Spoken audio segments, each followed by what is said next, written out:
Alô, bom dia, você está no canal Professor Belém neste sábado, dia 26 de fevereiro de 2022. Sejam todos bem-vindos. A principal notícia em relação à guerra na Ucrânia, que nos diz respeito diretamente, é que o Brasil votou a favor da resolução da ONU que exige o fim imediato da invasão russa à Ucrânia. Eu já falo sobre isso. Antes quero dar um recado aos amigos do canal, ou melhor, aos membros do canal que estão acompanhando estudos de profecia.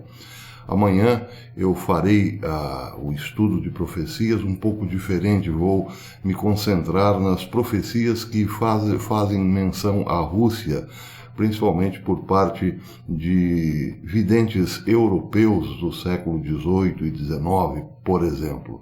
Então vou fugir um pouco do esquema que venho fazendo, um estudo de estruturas de profecias, para me concentrar em algumas profecias específicas ou profecias particulares que envolvem a Rússia, profecias sobre a Rússia propriamente. Muito bem, em relação à guerra na Ucrânia, podemos chamar de guerra, claro, o Brasil, a principal notícia hoje que nos diz respeito é essa. O embaixador do Brasil na Organização das Nações Unidas, Ronaldo Costa Filho, votou a favor da resolução que exige que Moscou cesse imediatamente seu ataque contra a Ucrânia e a retirada de todas as tropas. A situação do Brasil é bastante delicada, tanto quanto é a situação de Israel. Israel tem laços profundos, estreitos com os Estados Unidos, mas ao mesmo tempo faz fronteira praticamente com a Rússia no Oriente Médio, ou seja, faz fronteira, a Rússia está na Síria e, portanto, muito próxima de Israel. As relações entre Israel e Rússia sempre foram, nos últimos tempos, boas. Basta ver que Israel tinha um contato permanente com a Rússia, principalmente em relação às suas incursões aéreas para a Síria, em território sírio, em busca de milícias ou postos de milicianos do Irã para bombardeios. No entanto, nesses últimos dias a relação vem esfriando.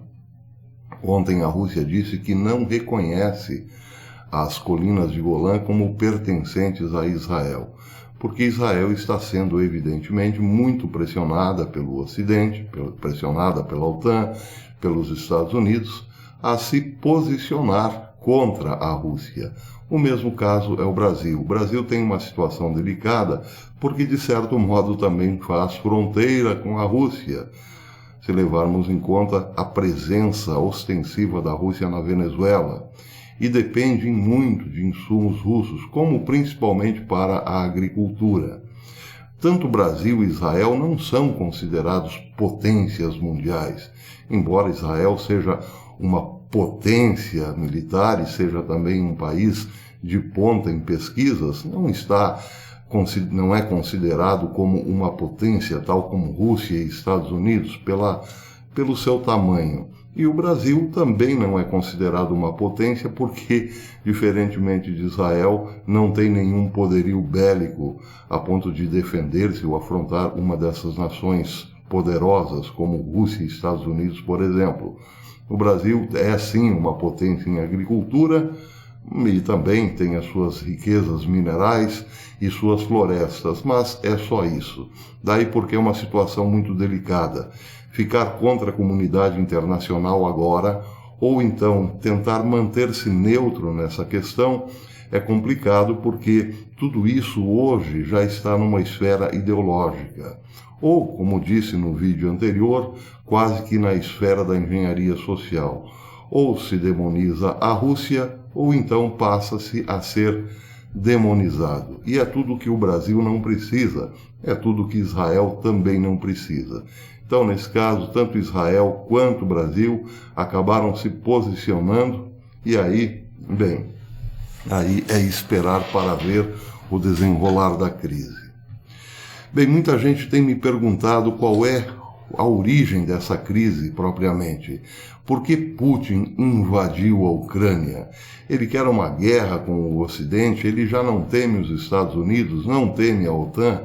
Bem, a situação é bastante complexa, não dá para entender esta crise sem antes voltarmos no tempo. Precisamos voltar pelo menos ao ano de 2010, lá na Ucrânia. Em 2010 assumiu a presidência da Ucrânia um político experiente que saía exatamente dessa região que vocês estão vendo no mapa. Eu estou sobre o mapa da Ucrânia e aqui está a região leste.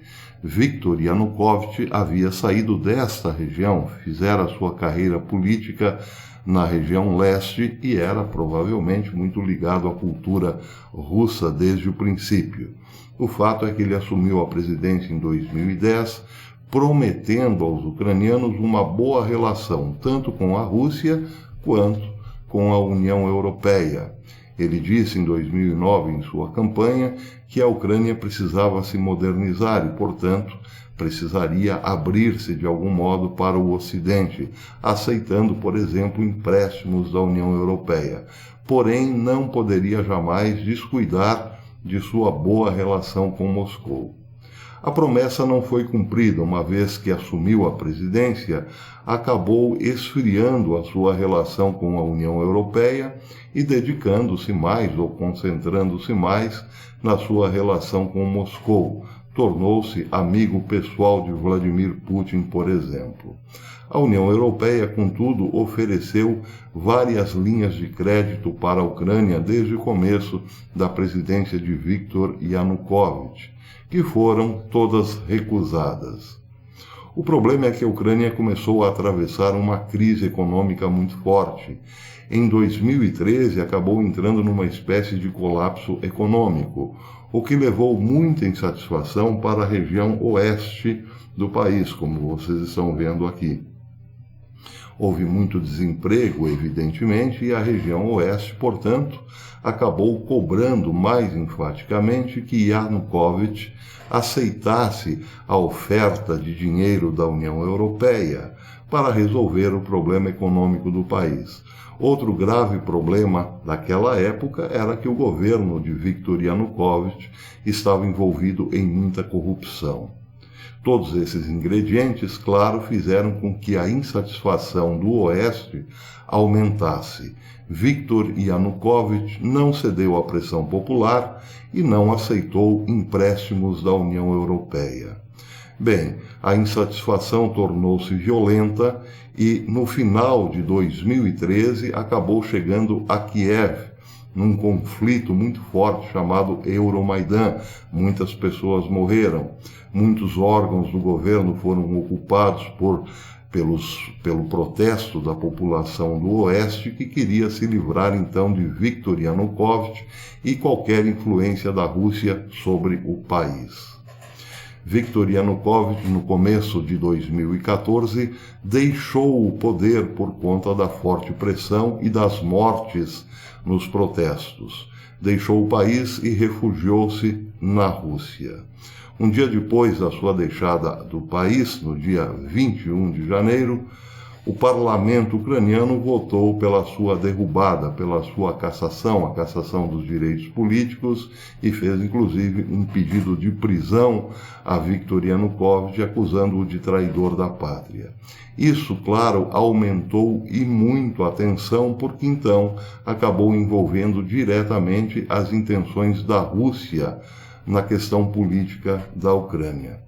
Viktor Yanukovych não apenas se refugiou na Rússia, mas fez com que a Rússia olhasse para as questões do leste europeu, como se fosse, do leste da Ucrânia, como se fossem suas próprias questões. Acontece que a saída, a derrubada de Viktor Yanukovych gerou muita insatisfação na parte leste do país, porque Viktor Yanukovych era um político do leste, era um representante do leste no poder. O pessoal do leste se revoltou a ponto de que duas repúblicas, a de Luhansk e Donetsk, se tornassem independentes ou votassem em referendo a independência da Ucrânia. Isso aconteceu também na península da Crimeia, que depois foi invadida, primeiro de forma irregular pelo governo russo e posteriormente com suas tropas regulares. O que aconteceu então? Tanto a Crimeia quanto Luhansk e Donetsk votaram, sim, fizeram referendo para se desligarem da Ucrânia. Os referendos deram votação massiva para o desligamento da Ucrânia. Isso obrigou Vladimir Putin a intervir em favor dos separatistas, tanto de Luhansk quanto de Donetsk. Eles se autoproclamaram repúblicas populares. Então, a Ucrânia, claro, mandou as suas tropas para combater os separatistas. E isso obrigou Vladimir Putin a tomar um partido efetivo em relação aos separatistas. Ele se sentia atraído, porque os separatistas, afinal, eram todos favoráveis a Viktor Yanukovych, que tinha boas relações com a Rússia. Para evitar uma guerra civil, foi feito então um encontro entre todas as partes, a Ucrânia, as duas repúblicas separatistas e a Rússia, na cidade de Minsk, capital da Bielorrússia. Foi feito então neste acordo, baseado em 12 pontos, estabeleceu-se nesse acordo que a Ucrânia, por exemplo, respeitaria de algum modo as repúblicas independentes, tanto quanto de Luhansk quanto Donetsk, mas também proibiria qualquer interferência estrangeira no país. Com o passar do tempo, a Rússia acabou dizendo que nenhum dos pontos do acordo foi respeitado pela Ucrânia. A Ucrânia nunca reconheceu a independência das repúblicas de Donetsk e Luhansk, por exemplo, e acabou, o que seria ainda pior para a Rússia, permitindo a interferência estrangeira no país. Leia-se forças da OTAN. Ali, então, estava lançada a raiz, ou seja, a base ou o fundamento de todo esse conflito de agora. Mas, ainda mais profundo em relação a essa questão, é o fato, do porquê Viktor Yanukovych recusou sistematicamente as ofertas de empréstimos da União Europeia. Segundo Viktor Yanukovych, a União Europeia oferecia dinheiro por um lado, mas por outro lado impunha o seu pacote democrático, isto é, que a Ucrânia aprovasse a lei do aborto, casamento entre os sexos, eutanásia e outras cocitas más, sem falar que a Ucrânia então seria controlada financeiramente pelos bancos europeus, pelos bancos internacionais. É claro que nem Viktor Yanukovych, menos ainda Vladimir Putin, aceitaram tal pacote democrático. Putin porque temia que este modelo de democracia acabasse mais cedo ou mais tarde chegando na Rússia. Esse é o problema maior do conflito. Para a Rússia, a OTAN e a União Europeia seduziram o povo ucraniano do Oeste, que passava muitas dificuldades, para implantar um pacote democrático que degradaria, primeiro, o povo ucraniano e depois acabaria comprometendo também a cultura russa. E era exatamente isso que Putin queria evitar. Bem, esse é um aspecto do conflito. O fato é que o secretário-geral da OTAN acabou confirmando exatamente isso antes de ontem. Ele disse que ao invadir a Ucrânia, a Rússia estava lançando um ataque contra os valores do Ocidente. Eu já disse no vídeo anterior que os valores do Ocidente hoje são um disfarce de democracia. A União Europeia queria fazer da Ucrânia um país totalmente adepto à cultura europeia. A Ucrânia, se aceitasse o dinheiro europeu, acabaria tendo que aceitar também toda a Agenda 2030 da ONU, por exemplo. Bem, o que realmente agravou todo o problema foi a chegada de Zelensky ao poder. Zelensky, como sabemos, é totalmente adepto do Ocidente. Aliás, ele foi um dos líderes da revolta intitulada Euromaidan em 2013 contra Viktor Yanukovych. Para Vladimir Putin, Zelensky é totalmente cooptado pelo Ocidente, ou melhor, ele é propriamente um agente do Ocidente, um agente da União Europeia e da OTAN. Putin sentiu-se traído também por este avanço da OTAN. Não bastava para a União Europeia impor a sua Agenda 2030, era preciso ainda colocar os mísseis da OTAN dentro da Ucrânia. E esta é toda a razão pela qual Vladimir Putin está agora dentro da Ucrânia. Claro que nós somos solidários ao povo ucraniano, sofremos com o sofrimento dos ucranianos, mas temos que entender que a Ucrânia foi usada como um laboratório justamente para que se criasse toda esta crise. Nem a União Europeia nem a OTAN cederam no seu projeto de ocidentalizar a Ucrânia e colocar os seus mísseis lá naquele lugar. O mais interessante é que agora a Ucrânia está abandonada justamente por aqueles que diziam ser os seus amigos. Joe Biden, nas últimas 3 semanas, vem dizendo sistematicamente que a Rússia invadiria a Ucrânia. Pois bem, por que não protegeu a Ucrânia, já que sabia que a Rússia entraria em solo ucraniano? Não fez nada, apenas falou, falou e falou, e provavelmente não fará nada até que as coisas se agravem ainda mais. O fato é que os Estados Unidos também está lucrando com esta desgraça que se abateu sobre a Ucrânia, de várias formas, como, por exemplo, a venda de armas. A OTAN não colocou as suas tropas para defender a Ucrânia, mas, por outro lado, vendeu uma quantidade exorbitante de armas para aquele país. As armas custam caro. Os Estados Unidos, de algum modo, está se beneficiando através de algumas ONGs, por exemplo, que representam a indústria dos refugiados. Claro que nós veremos agora uma grande onda de refugiados ucranianos em direção aos Estados Unidos, e alguém, mais uma vez, estará ganhando muito dinheiro com isso. Se você pensou na Open Society de George Soros, por exemplo, acertou.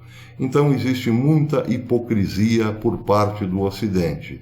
Este canal jamais defenderá Vladimir Putin, ele é um ditador.